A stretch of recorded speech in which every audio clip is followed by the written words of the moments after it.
Apa hukum orang suka zina, mabuk, tapi suka sholat? Man sholatuhu lam tanhahu anil fahsya'i wal munkar. Siapa yang sholatnya tidak mencegah dirinya dari perbuatan keji dan mungkar, falam yazdad illa bu'dan, maka dia bukan makin dekat pada Allah, tapi makin jauh.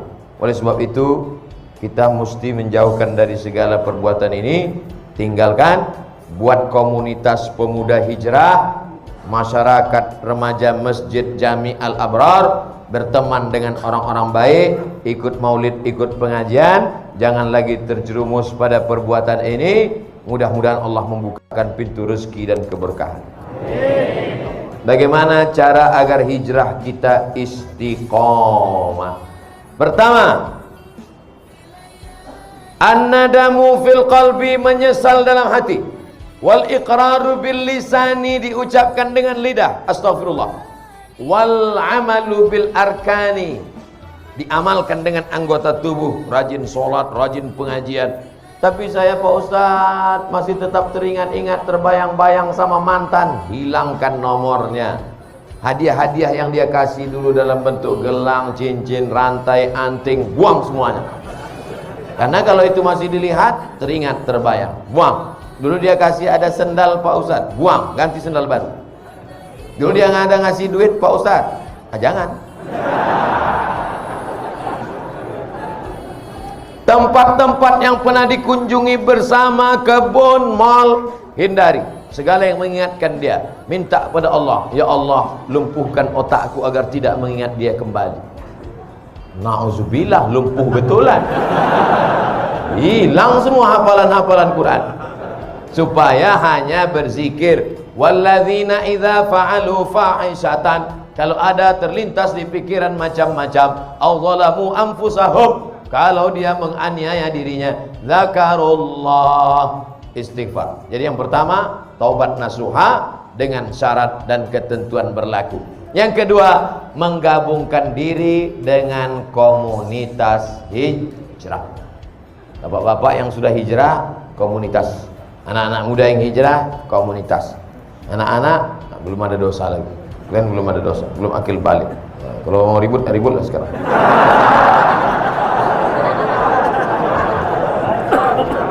Gabungkan diri, karena ini lemah. Satu pohon kayu di tengah hutan, datang angin kencang, patah. Dengan angin puting beliung, tercabut. Tapi kalau dia di tengah kayu-kayu lain, angin kencang, dia slow. Datang angin kencang, dia slow aja. Kenapa? Yang pinggir-pinggir itu yang kena. Nah, inilah makanya berjamaah. Alaikum bil jamaah. Ini kalau kita ramai begini, setan-setan takut. Paling cuma ngintip-ngintip dari gelap-gelap.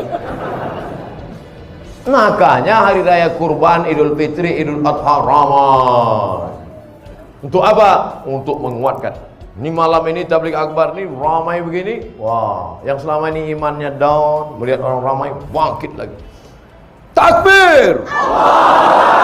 Bangkit dia. Begitu nanti pulang sendirian, lobek. Makanya harus terus pulang tidur. Besok jamaah subuh. Di kampus, di sekolah, di kantor, lagi bangun pengajian. Komunitas FPI, komunitas jamaah, komunitas Born to Ride, Ride to Jannah. Oh, geng motor. Kap 70. Mantap. Touring. Oh, mana-mana. Touringnya bukan tanggung, 6 jam. Di bengkel 4 jam. Enggak apa-apa. Yang penting kebersamaannya, bro. Bukan yang kau kendarai, bukan tujuannya, tapi ada kebersamaan. Pas lagi naik, kawan dorong di belakang. Betul, yang penting kebersamaan. Kata kawan di belakang, aku udah mau mampus, kau yang enak.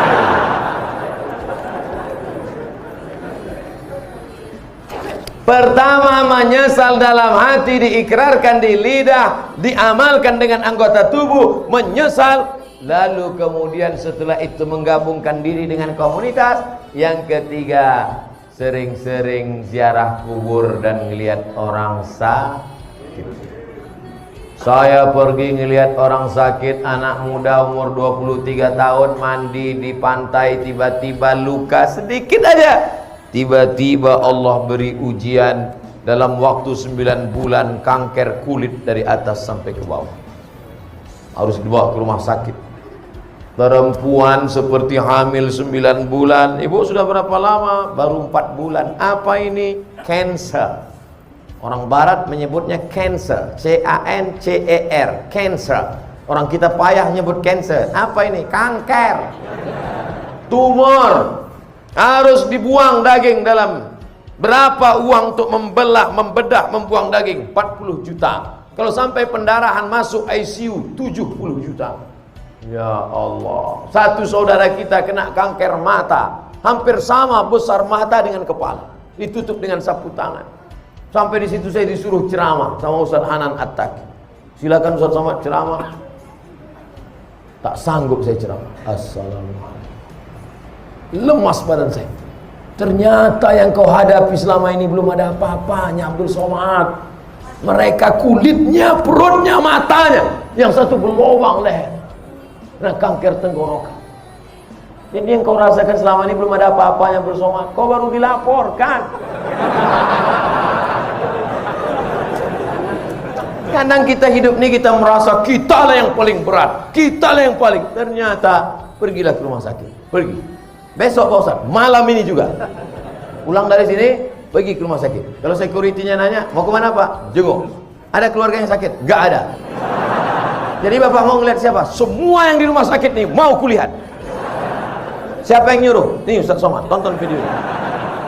Kalian pun jadi security di rumah sakit ini, ambil juga pelajaran. Ceramahi security itu malam ini. Hai security yang bekerja di rumah sakit, berapa banyak orang sakit yang kalian lihat, kenapa tak pernah mengingatkan kalian kepada kematian? Hai dokter spesialis, kenapa gaji kalian tak kalian sedekahkan? Keluarkan duit, potong, upload, like and share. Saudara yang dimuliakan Allah Subhanahu wa taala, apa yang kita cari hidup yang singkat ini kalau bukan mempertahankan iman istiqomah dan amal soleh. Yang disampaikan Ustaz Abdul Somad malam ini hanya sekutil, hanya seupil, hanya segelintir, 0,1% dari kajian Islam. Makanya besok kalau ada kajian Habib, datang. Ada baca kitab, datang. Ada kajian Ustaz, datang. Jangan pikirkan Habib siapa, Ustaz siapa. Yang penting datang majelis ilmu. Datang, duduk, dengar, diam. Ngantuknya pun ibadah. Kalau ada kawan di sebelah, ente datang kok tidur. Tidur ini pun ibadah.